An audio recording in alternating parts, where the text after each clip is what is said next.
भाई आज का टॉपिक है NEET. What is NEET? NEET क्या है भाई? तो नीट की सबसे पहले हम नीट की फुल फॉर्म जान लेते हैं कि नीट की फुल फॉर्म क्या है। तो नीट की फुल फॉर्म है national eligibility cum entrance test. ठीक है भाई, ये नीट की फुल फॉर्म है। और नीट से होता क्या, मतलब नीट है क्या, क्या चीज़ है नीट? नीट से हम क्या कर सकते हो भाई? नीट से आप डॉक्टर बन सकते हैं, एमबीबीएस डॉक्टर। जिसके लिए जो ये दिखाता है नीट का, जिसका एक टेस्ट होता है नीट का एग्ज़ाम जिसे हम देना चाहते हैं, जैसे भाई वो ये दिखाता है कि आप नीट के योग्य हैं या नहीं। ठीक है, ये टेस्ट आपका मतलब आपके ही शहर में होगा, आपका आपका कहीं दूर सेंटर नहीं जाता। सबसे पहली चीज़, आप नीट की प्रिपरेशन जहाँ से भी करते हैं या फिर 11th 9th 10th, बहुत से बच्चे ऐसे होते हैं 9th 10th 11 या 12th में करनी शुरू कर देते हैं नीट की प्रिपरेशन। अब ये जान लो कि आप नीट की तैयारी कैसे करते हैं। ठीक है, तो नीट की तैयारी आप किसी भी कोचिंग सेंटर से कर सकते हैं। ठीक है, बड़े बड़े कोचिंग सेंटर हैं उनसे, या फिर छोटे, या फिर ऑनलाइन भी बहुत सारी सुविधाएं हैं।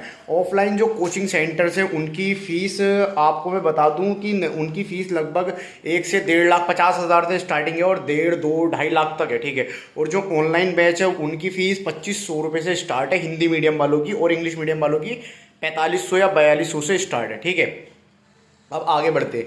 आपने नीट की प्रिपरेशन कहीं से भी की हो, ठीक है, आपने नीट की प्रिपरेशन मान लो किसी कोचिंग ऑफलाइन कोचिंग सेंटर से करिए, ऑनलाइन कोचिंग सेंटर से करिए, पेपर आपका सेम आएगा। और पेपर दो तरीके का आता है, हिंदी और इंग्लिश। ठीक है, पेपर इंग्लिश में भी आता है और हिंदी में भी आता है नीट का एग्ज़ाम। नीट का एग्ज़ाम एक ऐसा एग्ज़ाम है जिससे आप, अगर आपका एडमिशन दिल्ली दिल्ली एम्स में होता है तो 5 से 6 हज़ार रुपये 5 साल की फ़ीस लगती है। और आपका हॉस्टल में रहने का खर्चा है वो 1 रुपया है। और आपके 30 रुपये, मतलब 30 डे का खाना भी 30 रुपये है ओनली, बस 1 रुपया मंथली है, और 30 रुपये 30 डे का खाना, मतलब 1 रुपये पर डे का खाना है।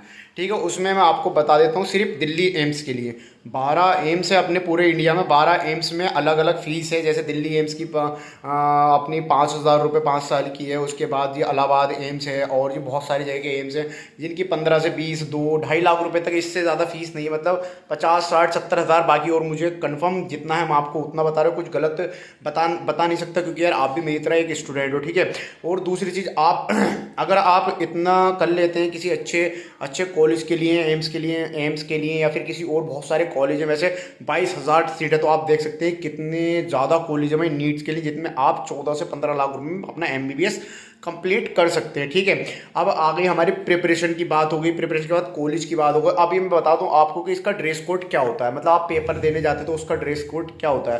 तो सीधी सी बात है, जब पेपर देने जाते हैं तो हाथ में कलावा नहीं होना चाहिए, हाथ में कोई भी रबड़ बैंड नहीं होना चाहिए, आप लोवर और टी शर्ट में होने चाहिए, और दूसरी चीज़ पैरों में चप्पल होनी चाहिए। ठीक है, ये अगर हमारे पेपर देने जाते हैं तब। ठीक है, उसके बाद आपको, कि आप बहुत से लोग सोचते हैं कि हिंदी में नीट का पेपर नहीं होता, तो भाई हिंदी में आपको बता दूं हिंदी में भी नीट का पेपर होता है, बस एमबीबीएस हिंदी में नहीं होता है। जो भी हमारी गवर्नमेंट, शायद गवर्नमेंट ये सोच रही है कि नीट में आपको अवेलेबल करा दे हिंदी, लेकिन हिंदी में मैं मानता हूँ कि तैयारी करनी मुझे नहीं लगता कि सही है। भाई आप अगर डॉक्टर बनना चाहते हो इंग्लिश में ही डॉक्टर की प्रिपरेशन करें तो ही बेटर है, क्योंकि भाई बहुत सारी टैबलेट्स ऐसी होती है जिसमें आप हिंदी में नाम याद नहीं कर पाएंगे, जो इंग्लिश में एकदम से नाम याद हो जाते हैं।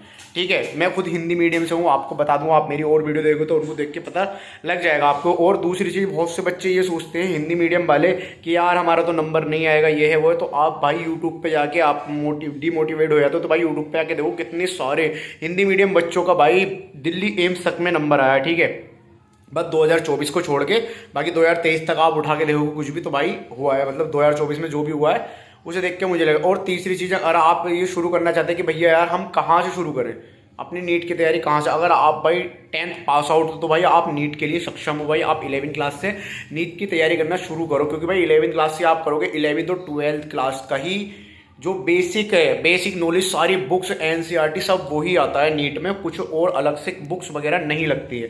ठीक है, जो आपकी 11th और 12th की बुक होंगी वही नीट में ही, वही नीट पे सारा सिलेबस आता है उन्हीं एनसीईआरटी में, तो कुछ भी बाहर नहीं जाता। क्योंकि भाई मैं ड्रॉपर हूँ, इस वजह से मैं आपको बताता हूँ, मैंने एग्जाम भी दिया है, सब कुछ है।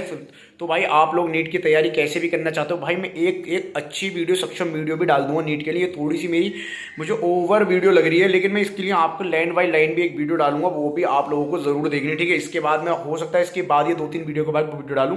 तो आप भाई अगर चाहते हो नीट के बारे में पूरा जानना तो भाई मोनेटाइज कर लेना, सॉरी सब्सक्राइब कर लेना चैनल को हमारे। ठीक है, थैंक यू भाई, आज के लिए इतनी।